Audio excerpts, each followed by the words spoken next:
amigos, pues continuamos con este congreso que tiene todo menos tranquilo, por lo menos para mí. Yo estoy atacado de los nervios, pero bueno, está bien, ¿no? Es estrés positivo de ese. Tengo que hacer un poco de Reiki, a ver si se... Bueno, pues nada, continuamos. Continuamos con una persona que él es periodista especializado en nuevas tecnologías y enigmas de la historia. Él ha estado en, bueno, si empezamos a leer los de televisiones, Telecinco, tal, Cuarto Milenio también ha estado con el Iker, ha escrito, pues sigue escribiendo habitualmente en Diario 16, Interview, Tiempo, La Gaceta de Negocios, Más Allá, Año Cero, Primera Línea y tal. Él hace un recorrido que por si él no lo dice, ya meto yo la cuña publicitaria, por la Barcelona misteriosa, que es muy chulo, que es bueno ver, él lo explicará mejor, ¿no? Pero bueno, es un circuito para turistas o para españoles y él va con los cascos y va explicando en todo lo que es la parte antigua de Barcelona, porque realmente hay una parte masónica tremenda. Y luego recuerdo que cuando vino David Icke a España, por ejemplo, le enseñó la Barcelona reptiliana, ¿no? De la cantidad de lagartos que hay por ahí, gárgolas y tal, que dices tú, ¿para qué una gárgola tan fea ahí en la iglesia? Pues su sentido tiene, ¿no? Yo digo siempre que es un poco el Indiana Jones español, ¿no? En el sentido de que se va por ahí, descubre pirámides de vez en cuando, ¿no? Y por ahí tienes algunas registradas y tal. Y bueno, un buen amigo y además socio de nuestra radio, de Libre FM. Así que, pues os quiero presentar a los que no conozcáis, que sí ya se le conoce, en mi caso, por supuesto, mucho, a Carlos Mesa.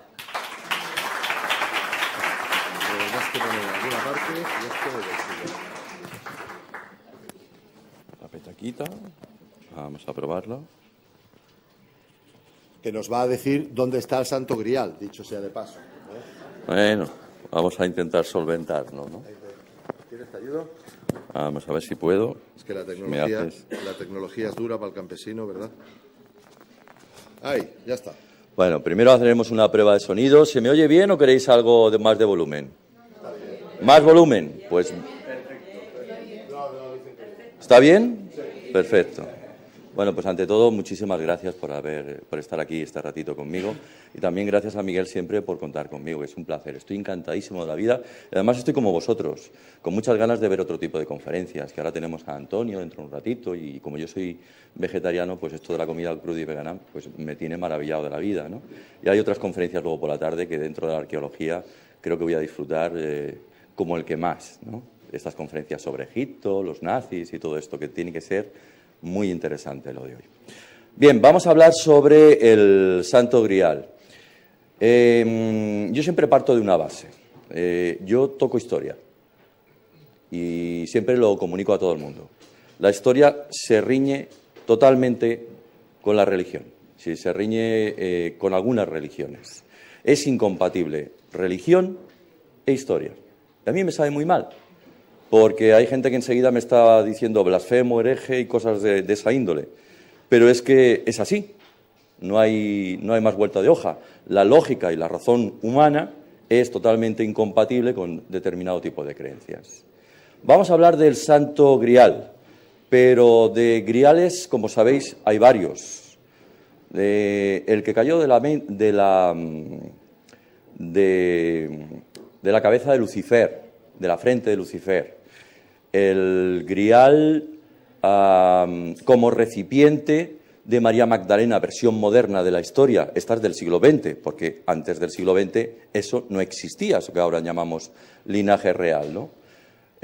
Vaso sagrado, copa sagrada, la que aparece en la película Indiana Jones. Bien, de ese vamos a hablar, del vaso sagrado, de la copa, del que aparecía en esa historia y que además tiene como origen las leyendas artúricas. Y vamos a empezar con todo ello. Mirad, entre el 1100, vamos a ir leyéndolo, porque desde lejos seguramente no lo veréis bien. Yo os voy leyendo y os voy comentando. Todo esto lo he ido preparando yo, con alguna ilustración al respecto, para que vayamos complementando las explicaciones. Vamos a hablar de Chrétien de Troyes. Entre el 1160 y 1190 se componen 5 obras. Entre ellas el famoso El cuento del Grial. Hablamos en todo momento siempre de este hombre, Chrétien de Troyes. Ahí se nos comenta que Perceval, hijo de una dama viuda, parte con 5 hombres a la corte del rey Arturo. Fijaos, además, este dato, la dama viuda, Quien sepa algo de masonería sabrá que los masones se hacen llamar coloquialmente los hijos de la viuda, que esto viene en realidad de esa parte del Viejo Testamento, del Libro de los Reyes, que menciona que, que Girán Aviv era hijo de una viuda de Neftalí. Tened en cuenta que Girán Aviv de Tiro, fenicio, zona fenicia por excelencia, era el constructor del Templo de Salomón, y por eso coloquialmente los masones se hacen llamar hijos de la viuda y toman mucha referencia, como sabéis, del templarismo y del Templo de Salomón. Pero aquí, en plena Edad Media, vuelve otra vez a aparecer el tema de la dama viuda, cosa bien curiosa en todo momento. Perceval será invitado por el rey pescador y además lo dice en francés. Chrétien de Troyes es francés. Cuando hace alusión al rey pescador, lo podemos encontrar o bien como pêcheur, que muchas veces significa pecador o pescador. Es un juego de palabras, que quizá con la traducción al español no lo entendemos perfectamente, pero que esa ambivalencia nos habla de un pecador y de un pescador, ambas cosas al mismo tiempo. En la cena del rey pescador, Perceval contempla a un paje portando una lanza goteando sangre y a una dama con un grial. La lanza que gotea sangre, bueno, pues ya os podéis imaginar que se trata de la lanza de Longinos, ¿no? Longinos, aquel que le pega en el costado de Jesús de Galilea, y mana por allá una cierta agua, ¿no? Que cuidado, siempre digo lo mismo, si queréis saber la verdad, os diré que los romanos no lo hacen para averiguar si alguien está muerto. Si a alguien le gusta la historia de Roma, os diré que esa gente, cuando se crucifica a un reo y se le pega un lanzado, es para crearle un neumotórax, porque esa gente se asfixia y si quieren prolongarle la agonía al reo, le meten un lanzado y de esa manera sigue respirando y por lo tanto todavía sufre más. Lo hacían por eso, no para averiguar si se estaba muerto o no. Lo digo más que nada porque la historia es la historia. Perceval pierde la oportunidad de preguntar a quién sirve el grial, lo que hubiera curado al rey pescador. No sé si llegasteis a ver una película del 1984 llamada Excalibur, y de repente aparece por allá Perceval y le dice, sale una voz en tinieblas que le pregunta, ¿a quién sirve el grial? Y al final allá es una mezcla de bastante olvidada, ¿no? Lo que debería venir a continuación ya no aparece, porque Chrétien de Troyes murió y la novela quedó inacabada. Así que alguien tendrá que retomar las historias del Grial. El Graal. El Graal, mirad, aquí tenéis un plato que es del siglo X, fue traído por los cruzados, se consideró durante mucho tiempo el Grial, se encuentra en la Catedral de San Lorenzo, en Roma. Fijaos que al principio el grial era otra cosa antes de convertirse en ese vaso sagrado, ¿no? El Graal de Troyes es una escutella lata et aliquantulum profunda, es decir, una escudilla o plato. Eso es lo que fue el grial inicialmente hasta el 1230. Chrétien de Troyes, cuando alude al grial, no alude en realidad como vaso, alude como escutella. Y fijaos que Juan Ruiz, el arcipreste de Hita, aquel que aparecía en el libro del Buen Amor, nos citaba en un párrafo de su obra escudillas, sartenes, tinajas, espeletos e griales, como sinónimo de lo mismo. Es decir, cuando habla de grial, el mismo arcipreste de Hita nos dice que es una escutella, un plato en todo momento. Por lo tanto, el de Chrétien de Troyes inicialmente fue un plato. Todavía no es un cáliz, será el cristianismo el que lo acabe transformando como tal en otra cosa completamente diferente. Van a aparecer muchas reliquias que no existían en siglos anteriores, lo cual ya te da a entender qué es lo que está sucediendo en plena Edad Media. Pero sigamos con la historia. Robert de Borón, las historias artúricas de Merlín. Robert de Borón, entre el 1191 y el 1212, Robert de Borón escribió una serie de obras llamadas Los libros del Grial, de las que solamente se conservan, y no hemos encontrado de momento más obras, se conservan el primer libro y parte del segundo. ¿Qué se menciona en los libros de Robert de Borón? Se menciona que José de Arimatea es quien recoge en el cáliz de la última cena gotas de la sangre de Jesús. ese cáliz le es entregado ni más ni menos que por Poncio Pilatos. José de Arimatea es encarcelado, sobrevive sin comer ni beber porque tiene el cáliz de la última cena y se alimenta de esas gotas de sangre que se encuentran allí dentro, que le da la vida eterna.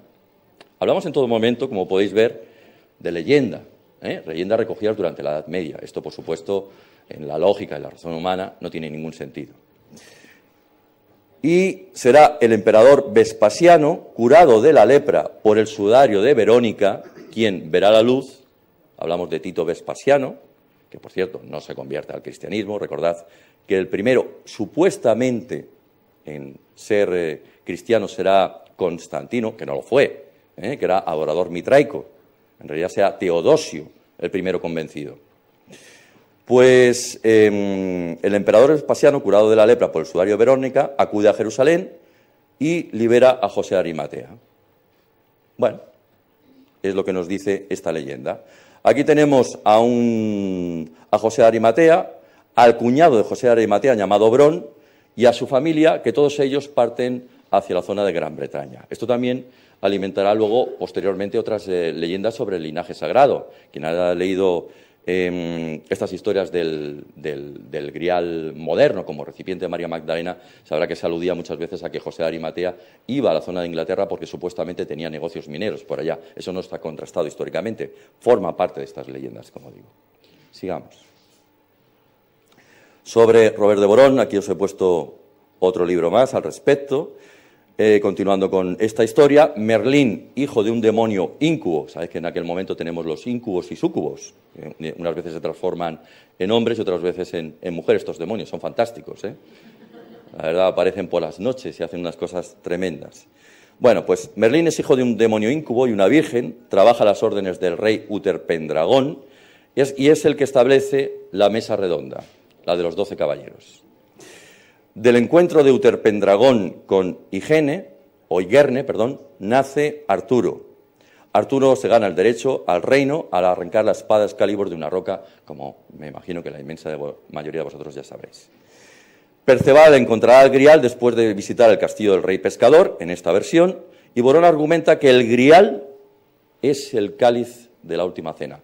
Aquí sí ya es un cáliz sagrado, después de la versión de Chrétien de Troyes.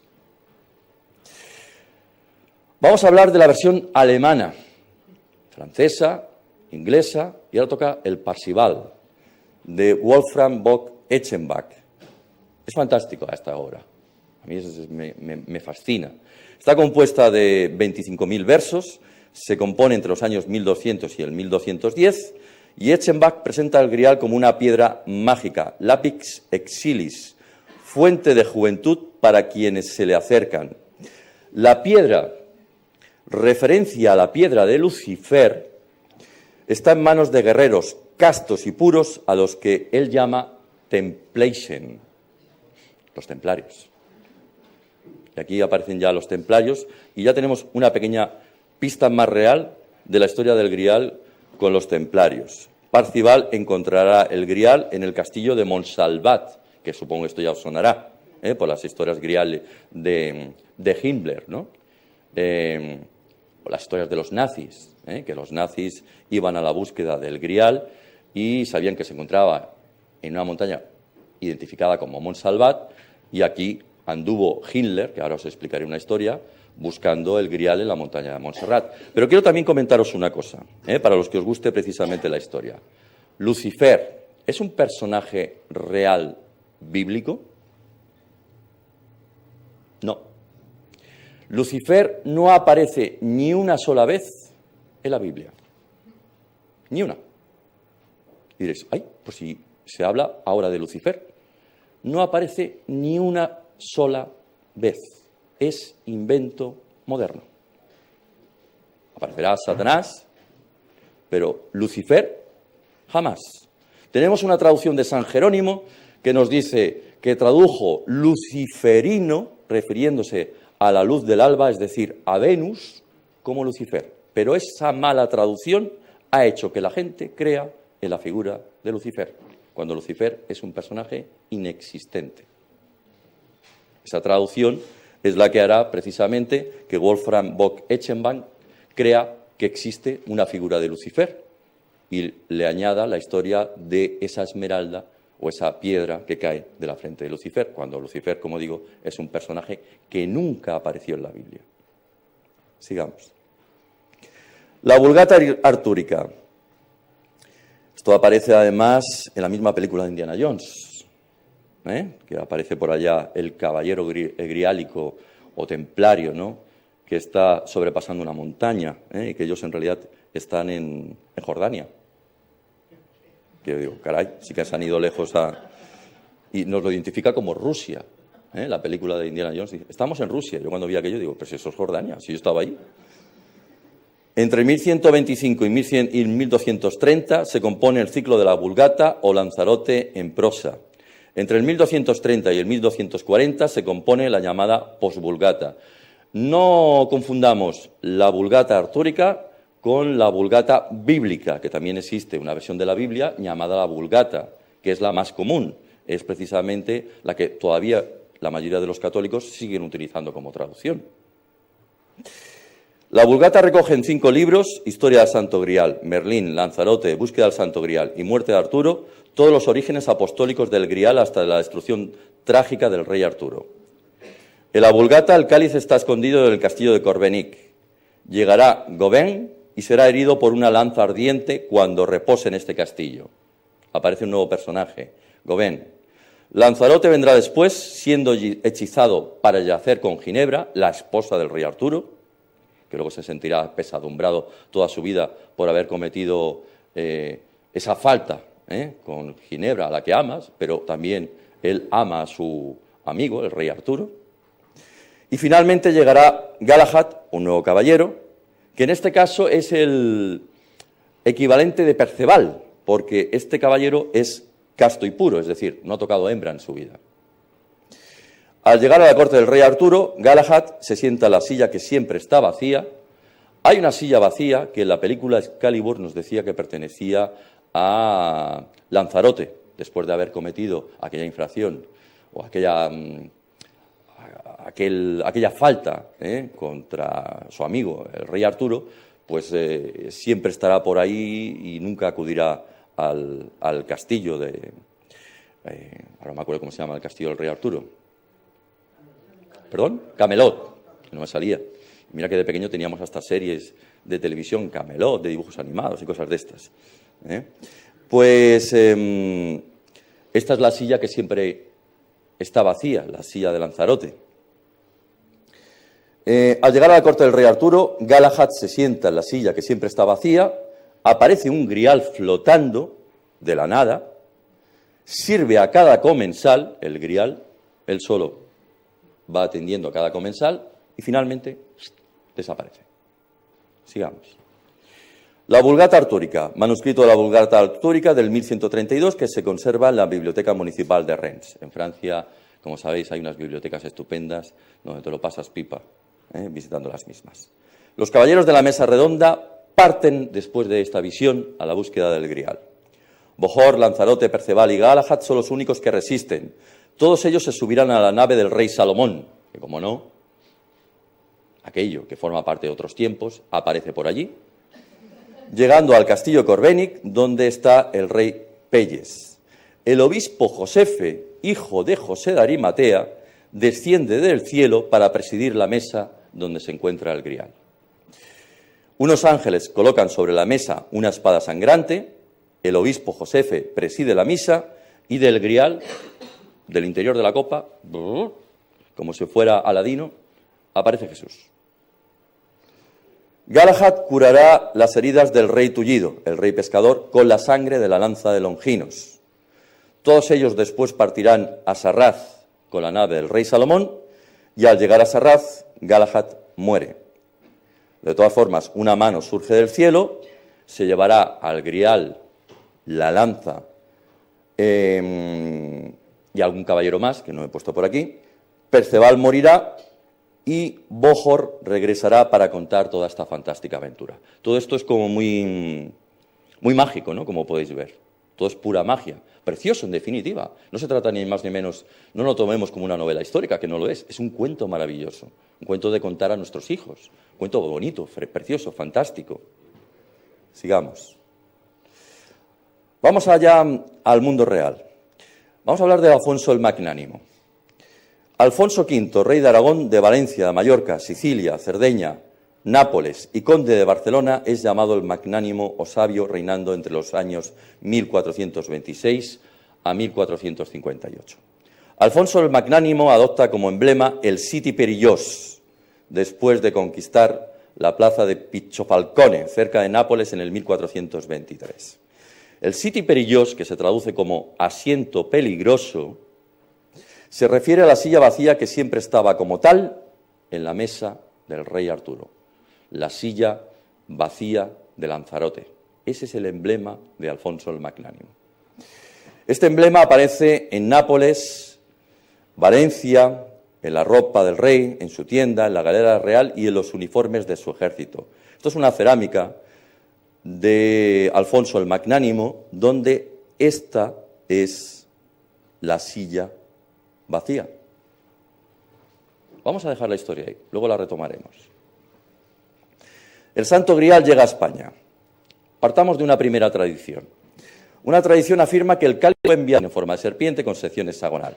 La base formalística de Calcedonia contiene 28 perlas, alguna supuestamente robada. En realidad las monjitas, cuando pasaron hambre, le sacaban alguna perlita y la vendían.